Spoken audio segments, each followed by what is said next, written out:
भाई दूज यानी भ्रात द्वितीया, जो बहनें भाई के स्वास्थ्य तथा दीर्घायु होने की मंगल कामना करके तिलक लगाने का जो ये त्योहार है, इसकी कथा 2 मैं आपको सुनाती हूँ।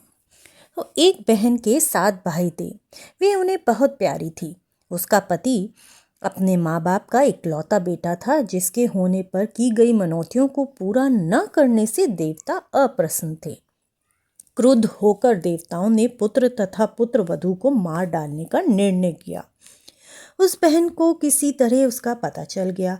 उसने भावी जीवन में आने वाले दुखों की कल्पना करके उपचार के तरीके सोचकर अपने भाइयों से ससुराल जाने की जिद की। यद्यपि वे बिना बुलाए नहीं भेजना चाहते थे, पर बहन के न मानने पर डोली सजाकर भेज दिया। उसने अपने पास दूध, मांस तथा ओढ़नी रख ली। थोड़ी दूर जाने पर देवताओं के प्रकोप से टोली का रास्ता सांप ने रोक लिया। बहन तुरंत दूध सांप के सामने रखकर आगे बढ़ गई। थोड़ी दूर और आगे जाने पर उस पर शेर झपटा तो उसने मांस फेंक दिया। शेर मांस में रुचि लेने लगा और कहा डोरी लेकर आगे बढ़ गए। रास्ते में यमुना जी आई। ज्यों ही कहार डोली को यमुना से पार करने लगे, यमुना ऊंची ऊंची लहरें उठाकर डोली को आत्मसात करने लगी। बहन ने ओढ़नी समर्पित करके यमुना की लहरों को शांत करा। नववधू को बिना बुलाए घर पधारे पाकर ससुराल वाले आश्चर्य में पड़ गए। बहन ने आदेश दिया कि उसके गृह प्रवेश के लिए घर के पिछवाड़े फूलों का दरवाज़ा बनवाया जाए। ज्यों ही वे प्यार करने लगी, द्वार उस पर गिर पड़ा। फूलों का दरवाज़ा होने के कारण उसे चोट नहीं आई। घर में प्रवेश करके उसने सबसे पहले स्वयं खाना खाने का हठ किया। खाना खाने लगी तो खाने में सुच्चा कांटा मिला, जिसे उसने डिब्बिया में सहेज लिया। शाम को घूमने का समय आया तो सबसे पहले उसने ही जूता पहना। जूते में काला बिच्छू था।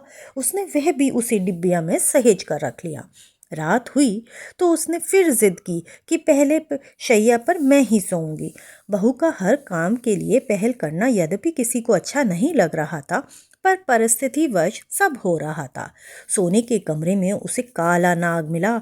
उसने उसे भी मारकर सहेज लिया। फिर पति को शैया पर सुलाया। इतना सब करने के पश्चात उसने अपनी सास को डिब्बिया खोल सुच्चा कांटा, बिच्छू तथा सांप दिखाकर कहा, मैंने तुम्हें पुत्रवती किया है, अर्थात स्वयं कष्ट सहकर तुम्हारे पुत्र के जीवन की रक्षा करके अपने सुहाग को नया जीवन दिया है। ये सब कष्ट देवताओं के रुष्ट हो जाने के कारण उठाने पड़े हैं।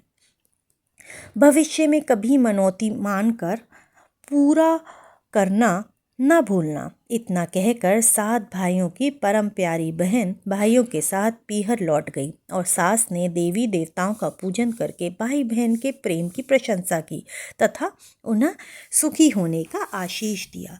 जैसा उसके भाइयों को की वजह से उसको इतना प्रेम मिला, ऐसे ही सभी भाई बहनों के बीच प्रेम पनपता रहे।